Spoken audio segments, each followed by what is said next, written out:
अब पशुपति व्रत को समझ लेना। कई माताएं गलती करती हैं, कई माताएं व्रत को नए नए तरह से करती हैं। कोई कुछ बताता है, कोई कुछ बताता है, कोई कुछ बताता है।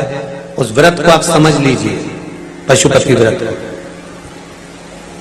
पशुपति व्रत 5 सोमवार का होता है। कितने सोमवार होते हैं अच्छे से समझ लेना। 5 सोमवार का व्रत है।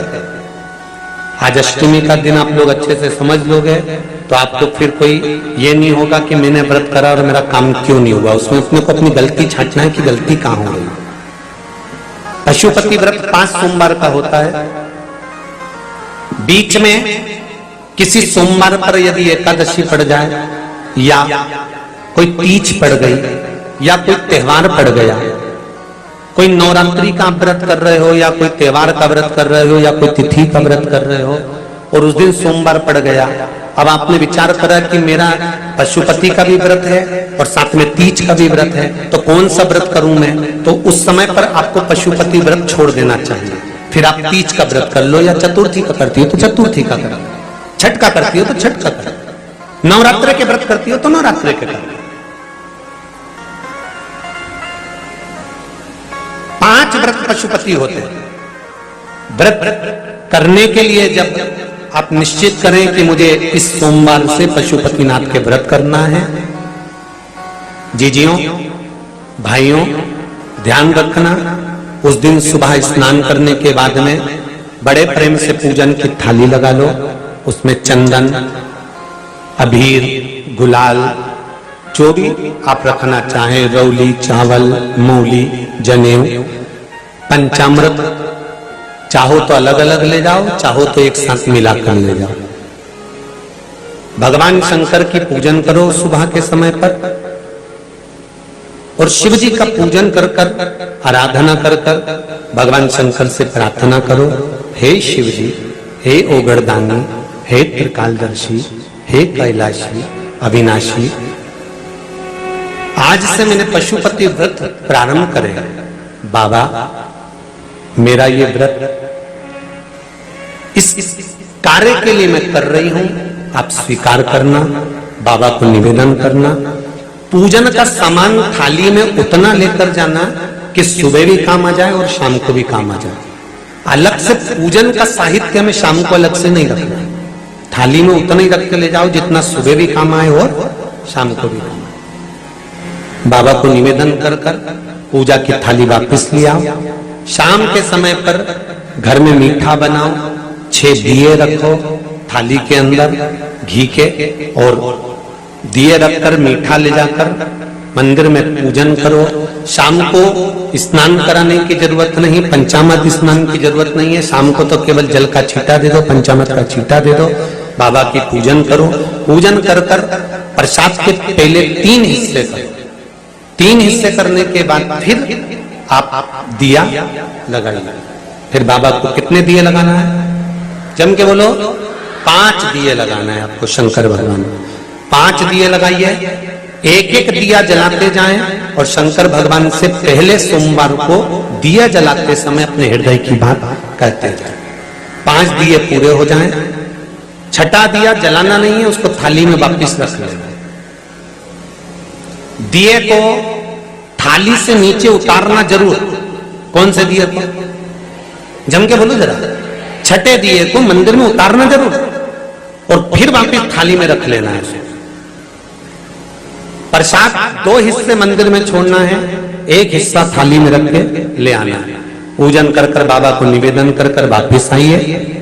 शाम को जब घर में प्रवेश करो, सीधे हाथ की ओर घर में अंदर जाते समय अपना जो राइट हैंड हो, अपना जो सीधा हाथ हो, उस ओर बैठो और बैठने के बाद उस दिए को प्रकट कर लो, प्रज्वलित कर लो। वहां पर भी शिव जी से प्रार्थना करो, हमारा ये कार्य है, सफल करिएगा। बाबा से निवेदन करके घर के अंदर प्रवेश कर जाओ। भोजन जब जीमने के लिए बैठो, भोजन करने के लिए बैठो, सबसे पहले जो प्रसाद लेकर आए हो उस प्रसाद को खाइए।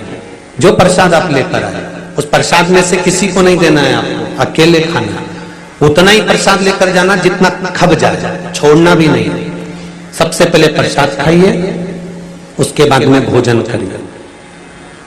इस इस व्रत में सुबह आप फलहार कर सकते हो, शाम को भोजन कर सकते हो। भोजन में ये जरूरी नहीं है कि मीठा ही खाना है, नमकीन भोजन भी कर सकते हो। बस मीठा कब खाना है, जब प्रसाद का एक हिस्सा लेकर आओ तो वो एक हिस्सा आप खाओ। उसके बाद में जब भोजन करो तो नमक का करो, कोई मना नहीं, मिर्ची का करो, पर उसमें दिखावा ना करो और भोजन करें। ऐसे 5वां जब सोमवार आ जाए, बीच में अगर कोई सोमवार छूट भी जाए तो व्रत करना, पूजन मत करना। कोई रजो धर्म आ गया, रजस्वला धर्म आ गया, कोई कार्य आ गया तो उसमें पूजन करना, पूजन नहीं करना है, उसमें व्रत जरूर करना। और जब 5वां व्रत रहे और 5वां व्रत जब रहे तो उस 5वें व्रत में जब सुबह पूजन करिए, शाम को पूजन करो तो शाम को भगवान पर 108 या तो चावल के दाने, मूंग के दाने या बेलपत्र या फूल की पत्ती, जो भी 108 चढ़ा सकते हो भगवान को चढ़ाकर एक श्रीफल 11 रुपए उस पे रखकर शिव जी से निवेदन कर कर घर पर आ जाइए, दिया लगाइए और बाबा से निवेदन कर कर प्रसाद पाइए। अगर नियम से कर लिया तो मेरा विश्वास कहता है 5 सोमवार के अंदर ही आपका काम हो जाएगा, 5वें तक पहुंचोगे। ये शिव शंभु शरणे मांगू घड़ी घड़ी दुख दया करी दर्शन। 5 व्रत पूर्ण कर, एकादशी पड़ जाए, रजस्वला धर्म पड़ जाए, कोई कारण पड़ जाए तो फिर व्रत को आगे बढ़ाए। और 5 गिनती गिन के 5 ऐसा मेरा शिव है। पशुपतिनाथ भगवान का स्मरण देवताओं ने किया, समय आया, आगे वर्णन आया। अंधकासुर मारा गया, तब हिरण्याक्ष को क्रोध आ गया। अंधकासुर जब मरा तब हिरण्याक्ष को क्रोध आया, और हिरण्याक्ष को क्रोध आया कि बताओ मेरा भतीजा मर गया, मेरा भाई मर गया, और भतीजा और भाई ये दोनों मर गए, मेरा सगा भाई आज मारा गया और मेरा भतीजा मारा गया। हिरण्यकशिपु को क्रोध आ गया और उसने तुरंत विचार कर लिया कि अब मैं तब करूंगा, ब्रह्मा जी से वर प्राप्त करूंगा। तब ब्रह्मदेव से वर प्राप्त करूं, ना नीचे मरूं ना ऊपर मरूं। सुनिए भागवत, ना अंदर मरूं ना, बोलते जाओ, बाहर ना अस्त्र से मरूं ना नर से, अशु से, ना दिन में ना ही 12 महीने में। वर मांगा था ना 12 महीने में नहीं मरूं, मेरे लिए कोई 13वां महीना है।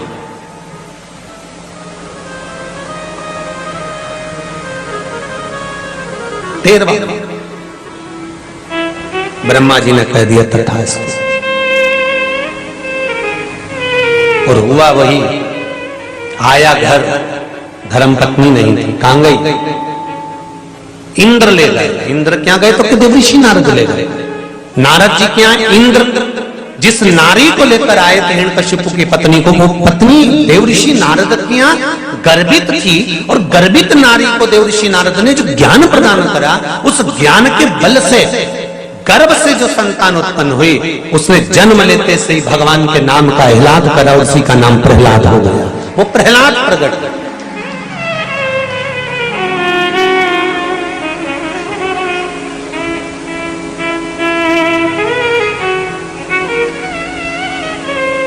पूछा हिरण्यकशिपु ने, मेरी धर्म पत्नी आपकी? हाँ, ये आपका पुत्र, ले जाओ।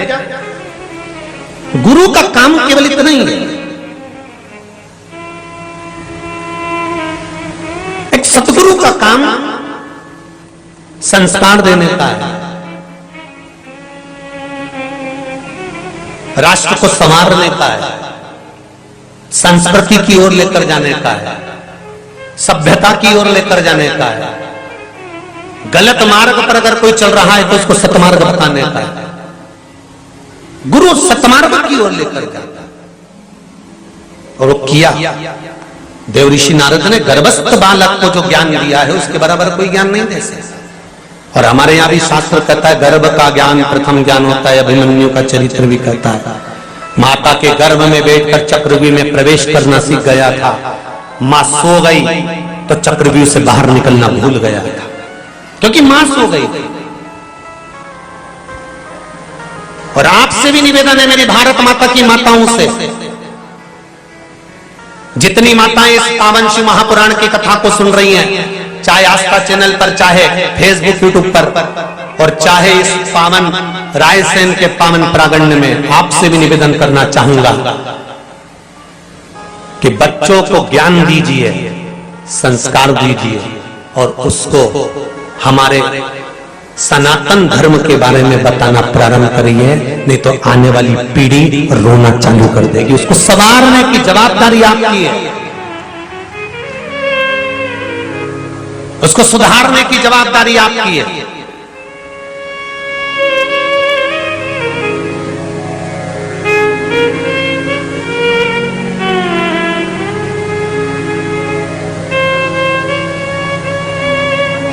हम तो 3 घंटे के लिए आपके लिए आते हैं व्यासपीठ पर, आपको बोल देते हैं, आपको समझा देते हैं, आपको बता देते हैं, आपको कह देते हैं। कुछ उपाय आते हैं शिव महापुराण के, आपको वर्णन कर देते हैं। कोई स्कंद पुराण में, पद्म पुराण में, अग्नि पुराण में, नर्मदा पुराण में, लिंग पुराण में, वायु पुराण में, ब्रह्मवेत्ता पुराण में, आदिकादिक पुराणों में जिसको मिलता है वो आपके सामने परोस देते हैं।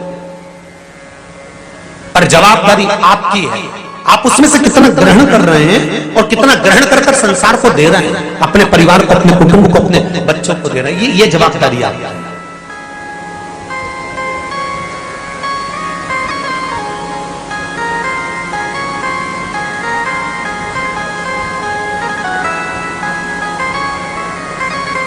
महाराज बड़ा प्रबल ज्ञान मिला, हिरण्यकशिपु ने पढ़ने के लिए भेज दिया, विद्याध्ययन करा, गर्भ का ज्ञान था तो उसको अलग से कोई ज्ञान की जरूरत नहीं पड़ती।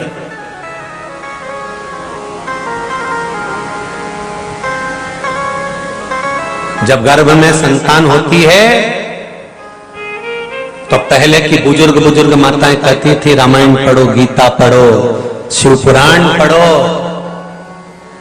थोड़ा सा काम करो, शरीर से थोड़ा काम करो।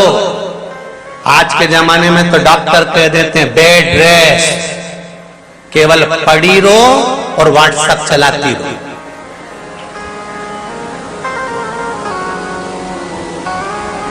तुम अभी व्हाट्सएप चलाओ, तुम्हारी औलाद पैदा होते से तुम्हें चलाई। तुम भेजना स्कूल, वो भोजपुर घूमने निकल जाए।